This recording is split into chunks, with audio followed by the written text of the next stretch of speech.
Hello, everyone. This is Lisa Hendricks, and this is the Essential Yoga. Our agenda for today, this is just the introduction to yoga and some different basic things that I feel you need to know to be able to fully experience and enjoy a good yoga practice. So we'll talk about today what yoga is, what yoga can do for you, the pranayama practices, which are your breath practices. We'll go over Kapalabhati, or shining skull breath, Nadi Shodhana, which is the alternate nostril breathing, and Yogic Breath, which are your basic yogic practices for breath during a practice. We'll also cover Bandhas, which are your locks. There's a Mula Bandha, which is your root lock, the Uddiyanda Bandha, which is your stomach or abdominal lock, and Jalandhara, which is your throat lock. We will also cover at the end some basic form technique pieces for some of our more basic poses. We call those asanas, or poses. So our asana practices are physical practice, but there are lots of other limbs of yoga, which are not necessarily the physical part of it. And we might talk about that on another episode. But today we're just going to talk about the basic, just introduce you to a physical practice or an asana practice. So yoga actually means yoke in Sanskrit, which we tend to use as uniting or unity through the body, the physical body, the mental body, the emotional body, the breath, and the spirit. So we're trying to integrate those pieces of you so that you can be more authentically yourself and release some of those ingrained fears or stressors that you have in your daily life.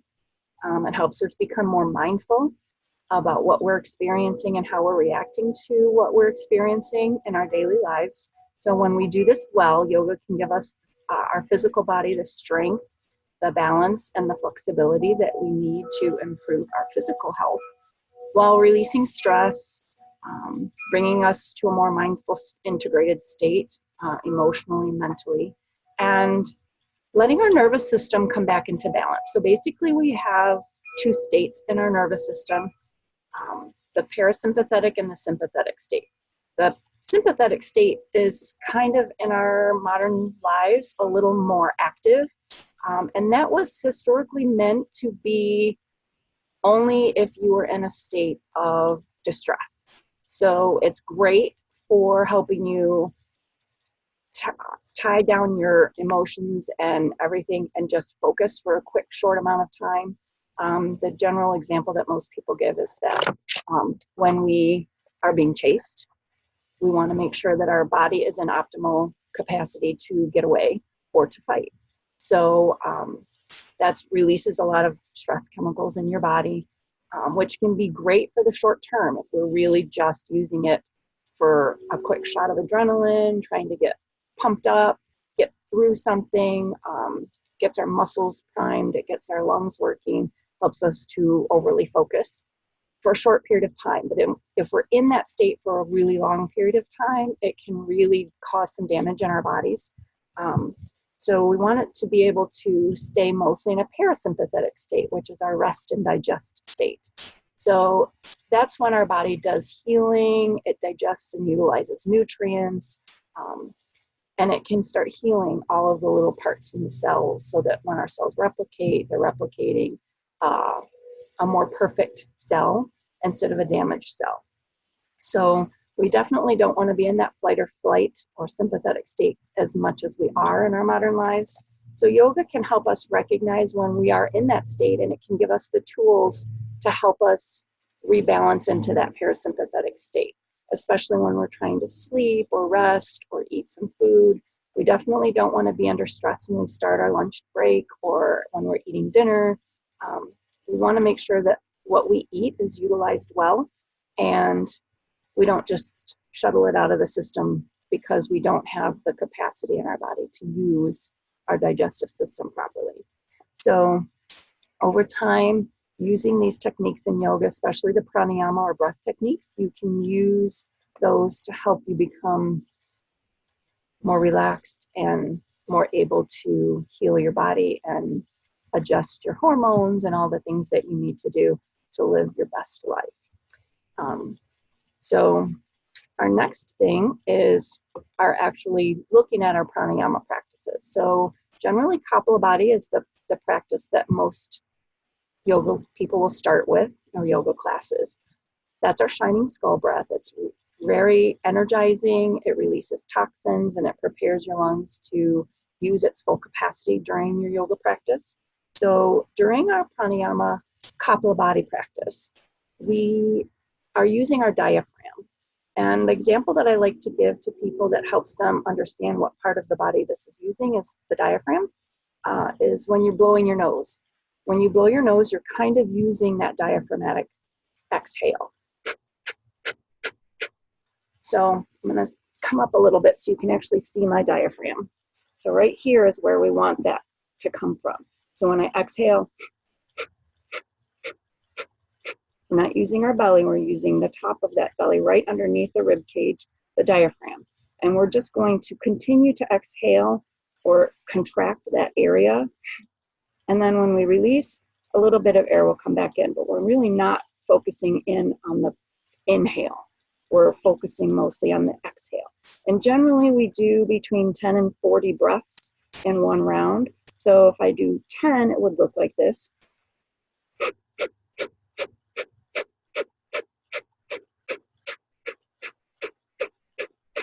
Then we exhale completely,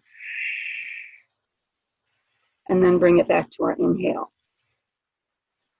Then we can do another round of 10, and exhale completely. So sometimes different yoga teachers will have you practice that in several rounds that are shorter. Sometimes as you get more practiced, you can do a little bit longer practice before you have to exhale completely and inhale again. But again, just what yoga is a practice for you. It is for you to connect with your body, where your body is on that day at that moment. So if one of the practices that we do, or you're in another yoga class and they're doing something and that's not for you that day, feel free to change it up. That's what yoga means, that you're honoring where you are at that moment. So if we're doing a round of 40 Kapalabhati and you get 5, and then you have to release and take another breath, do 5 and take another breath, and then join us when you're ready. Or just sit in easy pose with the crossed legs, or however it's comfortable for you, and just relax for a moment, feel where you are, and then move on to what feels right for you. So yoga practices, especially for me, I always tell you, I'm the guide. I'm here as a guide, but this is your practice. So do what works for you and for your body. So that's our Kapalabhati breath. And our Nadi Shodhana breath is our next pranayama practice. And for Nadi Shodhana, we take, this will be your right hand, I guess. So we take the 2 middle fingers down. Actually, no, these 2 middle fingers down, your index and your middle finger. And then you'll turn it around. I'm going to use my right hand because this is a right-handed activity, even if you're left-handed, because of the energy systems in your body. So we put the index finger and the middle finger down, and we're going to inhale through both nostrils, plug with the thumb, and exhale. Inhale here, and switch to the ring finger, plug that side of the nostril, and exhale, inhale.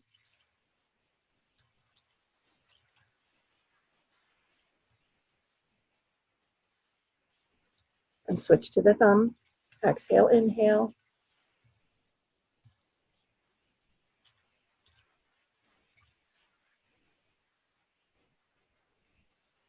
Switch to the ring and exhale, inhale.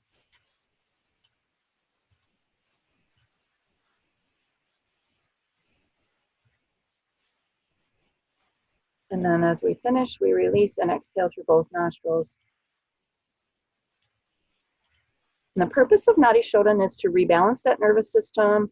It helps us relax into that parasympathetic state. It helps release some of those stress chemicals and hormones from our bodies. And it also helps to kind of recalibrate our system so it's not quite as apt to rush into that fight or flight when we hit any kind of stressor. So a Nadi Shodhana is a practice that we can use at the beginning or the end of practice or all on its own. It's that relaxing, mindful breath. And just as an aside, when we do this, generally we will try to equalize the breath. So we'll inhale for a count of 4, hold for a few counts, maybe 2, and then exhale for a count of 4. Just to make sure that our body and our mind are focused in on that breath. We want to try to do the inhale, hold, and exhale. So the inhale and exhale are both for the same count. If you're very stressed and you need more relaxation instead of more balancing, you can exhale for longer. Generally, we'll say maybe if you inhale for 3, you try to exhale for 6. Just really stretch that exhale out, which will help you relax more into that settled state, that rest and digest or parasympathetic state.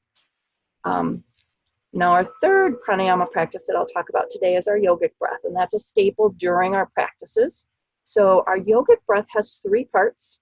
It starts in our belly, and then it goes through our chest and our intercostals, which are the muscles in between our ribs, and then it comes up to our shoulders. So I'm going to move up and a little bit back so you can see all 3 of those parts while we practice this. So we start with our belly. We're going to exhale first. Inhale only through the belly. And then the intercostals or the chest. And we hold both of those and inhale into our shoulders. We exhale from the shoulders. Squeeze through the chest. And then pull through the belly.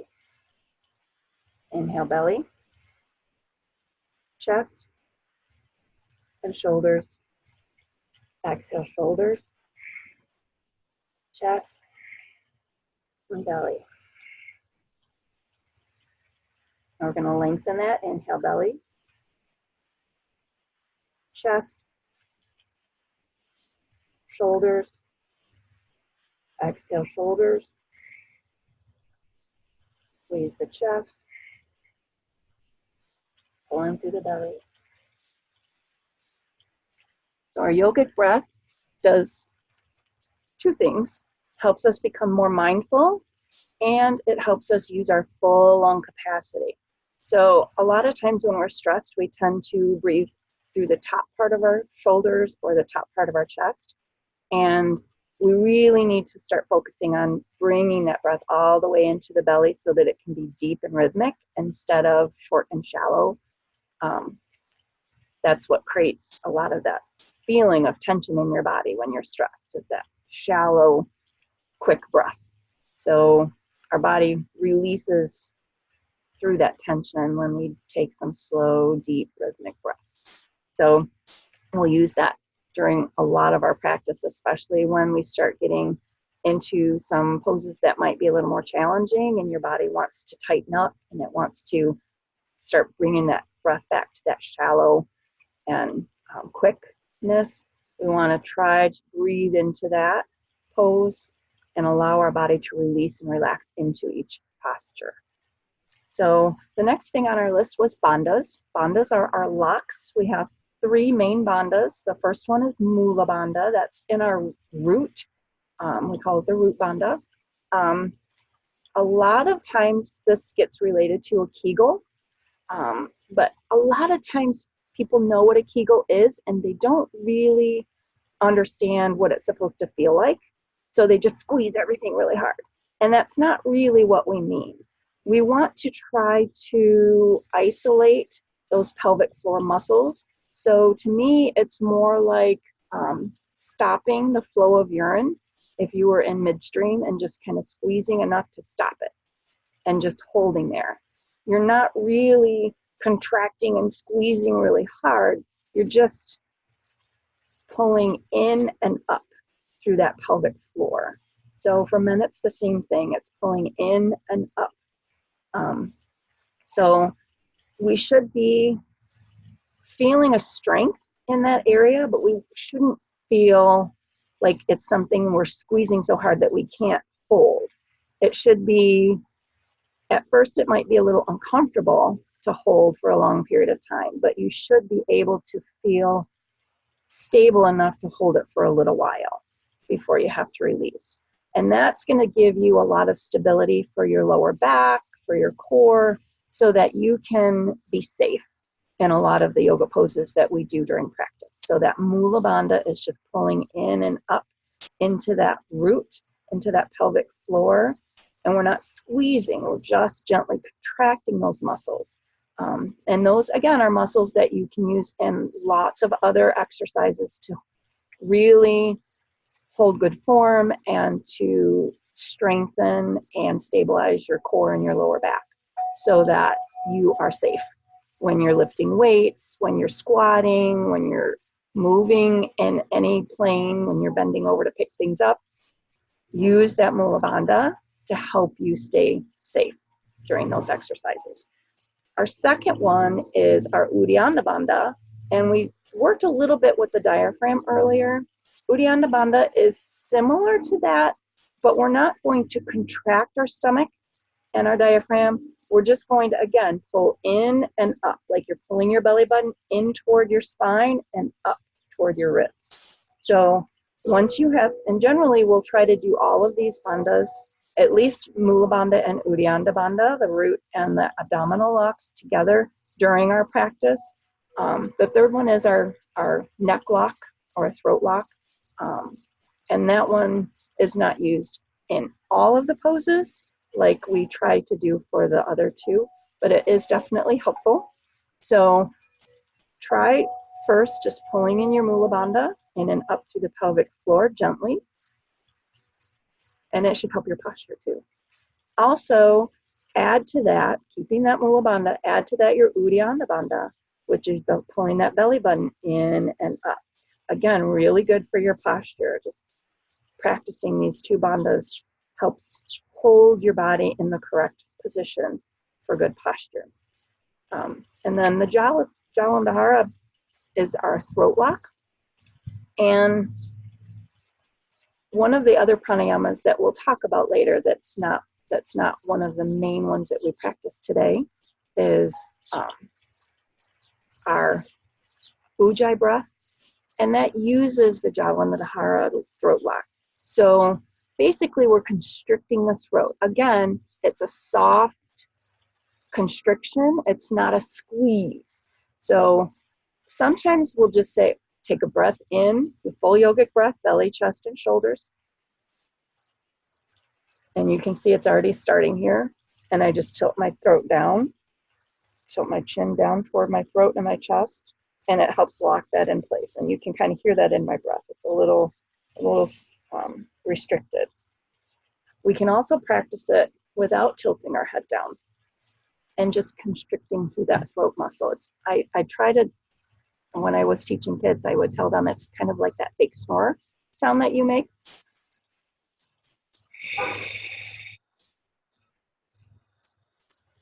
That's the the Jalandhara practice for our bandha in our throat. It's just a gentle constriction when you breathe in and out through that constriction. That's very, very calming. And you might hear people say, use your Yogic breath. That's what they mean. That's that constriction where you're making that sound when you're breathing in and breathing out. And generally, it's easier to do while you're breathing out rather than breathing in. But if you practice it, you'll be able to do both of those things. All right, so our next thing is our basic form for our basic yoga asanas or poses that we're going to do. So the first one is Tadasana. That's our mountain pose. I'm going to move you over here a little bit so you can see my full body as we practice here. Let's see. Sorry about that. Adjust it to make sure that you can see what you need to see. So our first one is Tadasana. So for Tadasana, I know you can't see my feet, but my feet are together. If you want the balance challenge, if you are not feeling stable there, move your feet out so they're directly under your hip bones, hip distance apart, and a gentle bend in your knees. You never want to lock your knees out. It can damage your knees and it puts your body into the wrong space. So a tiny, tiny bend in both knees, just soft knees. Our feet have 3 points of contact that should be on the floor. Underneath the ball of, or on the ball of the foot under the big toe, on the ball of the foot under the little toe, and the center of your heel. All 3 of those should be pushing equally into the floor at this time. If you lean forward, you'll feel how the fronts of your feet, those first 2 points, have more weight than the back. And if you lean backwards, you start feeling more of the weight in the heel. And sometimes if we lean to the side, you can start feeling these points instead of the ball of the foot on this side under the big toe, and the same thing. So just kind of play around with that until you find those 3 equal points. And we'll be using this in every pose. All of our poses that we're standing poses, we want to have all 3 of those points equally pressing into the floor through both feet. So we're equalizing right foot and left foot as well. All of those points pushing equally. The next part I want you to check is that we're holding that Mula Bandha and that Uddiyanda Bandha, gently pulling in and up. So we have nice posture, pulling the shoulders back and down. A lot of times when I tell students to try to feel like they're wrapping their shoulder blades through their spine, they do this. And that's not what I want you to do. I want you to engage through that part of the mid-back so that we're holding that posture erect, but we're not forcing it into a weird contortion. So pushing our feet equally into the floor, soft knees, Uddiyanda and Mula Bandha pulling in and up, shoulders back and down, and relaxed hands. Sometimes it feels good for people to move their hands forward, palms facing your body is fine. Generally, if our palms are facing backwards, it rolls our shoulders forward, so I tend to tell people not to try that. And our neck is nice and long, chin is level with the floor, and I want you to relax your face and relax the tops of your arms and neck here. So this is Tadasana, or our mountain pose. This is the base for all of our standing postures. And if you take a look down, you should see the center of your ear right over the center of your shoulder, the center of your shoulder directly over the center of your hip, the center of your hip directly over the center of your knee, and the center of your ankle. That should be one plumb line all the way down the side of your body. So that is our main standing pose, or Tadasana. Those are the main points that I want you to think about when we are in a standing pose. Our next pose that I want to talk about is, since we're already here, we'll do Virabhadrasana 1 and 2, which is Warrior 1 and Warrior 2. So for Warrior 1, we're going to take one of our feet behind us, it doesn't matter which one at this point, and make sure you can see where my feet are.